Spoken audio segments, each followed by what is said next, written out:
बारिश के बाद वे सुपर ओवर मुकाबले में आई रिंकू सिंह का तूफान, आखिरी 4 गेंदों पर 4 छक्के लगाकर टीम इंडिया को दिलाई रोमांचक जीत। नमस्कार दोस्तों, स्वागत है आपका एक बार फिर हमारे चैनल में। दोस्तों, आप भी रिंकू सिंह की तूफानी बल्लेबाजी को देखकर कुश्ती स्लॉट ऑफ को लाइक जरूर करें। तो दोस्तों, भारत और साउथ अफ्रीका के बीच पहले मुकाबले में बारिश के बाद दोनों टीमों के बीच एक ओवर का सुपर ओवर मुकाबला खेला गया, जहां पर टीम इंडिया की तरफ से रिंकू सिंह की तूफानी बल्लेबाजी देखने को मिली। तो दोस्तों, हम आपको इस सुपर ओवर मैच का पूरा हाईलाइट तो इस लोडू बताएंगे, लेकिन उससे पहले आप भी भारत की दमदार जीत को देखकर खुश हैं तो इसको लाइक जरूर करें, और साथ ही साथ आप हमें कमेंट बॉक्स में जरूर बताएं कि रिंकू सिंह के इस तूफानी बल्लेबाजी को आप 100 में से कितने अंक देंगे।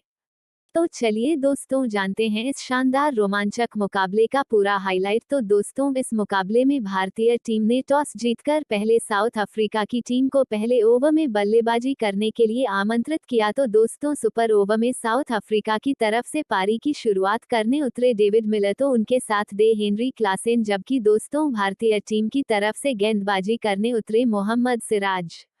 लेकिन मोहम्मद सिराज की पहली गेंद पर कमाल का शॉट खेलते हुए गेंद को सीधे लॉन्ग ऑन के ऊपर से 6 रनों के लिए स्टैंड में डिपॉजिट कर दिया। डेविड मिलर ने और पहली गेंद पर छक्के के साथ आगाज किया, लेकिन दूसरी गेंद एक शॉर्ट गेंद थी जिस पर वो सिंगल ही ले पाए और यहां पर स्ट्राइक आ गई। अब हेनरी क्लासेन के पास 2 गेंदों पर टीम का स्कोर 7 रन हो चुका था, लेकिन तीसरी गेंद पर कमाल की बल्लेबाजी करते हुए एक कमाल का छक्का बैकवर्ड स्क्वायर लेग के ऊपर से जड़ दिया।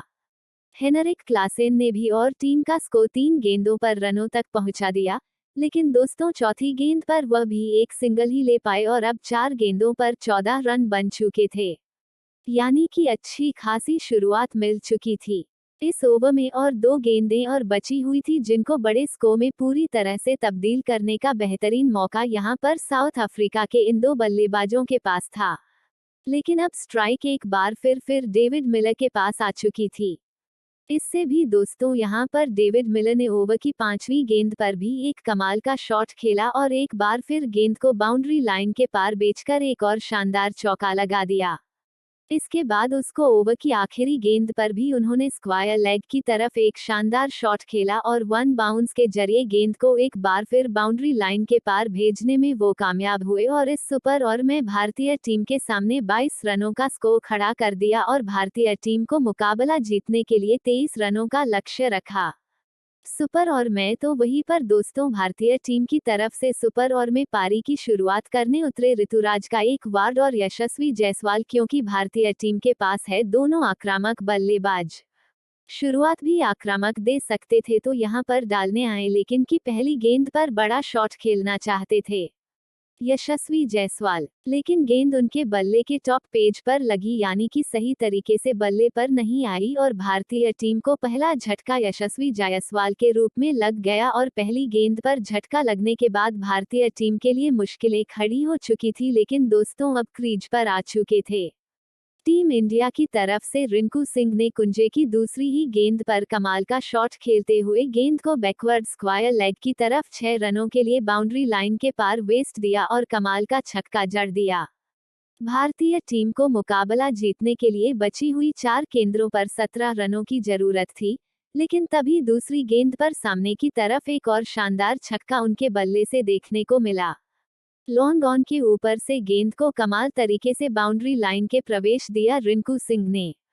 2 गेंदों पर 2 छक्के लगने के बाद अब भारतीय टीम इस मुकाबले में वापसी कर चुकी थी, लेकिन तभी तीसरी गेंद पर एक बार फिर बैकवर्ड स्क्वायर लेग की तरफ कमाल का छक्का यहां पर देखने को मिला और 3 गेंदों पर 3 छक्के जड़कर पूरी तरीके से मुकाबले को भारतीय टीम की तरफ मोड़ दिया, क्योंकि अब बच्चे भी 2 गेंदों पर भारतीय टीम को मुकाबला जीतने के लिए 5 रनों की जरूरत थी। तभी ने यहां पर 5वीं गेंद शॉर्ट गेंद डाली, जिस पर भी कमाल का शॉट खेलते हुए एक बार फिर गेंद को 4 रनों के लिए बाउंड्री लाइन के पार भेज दिया।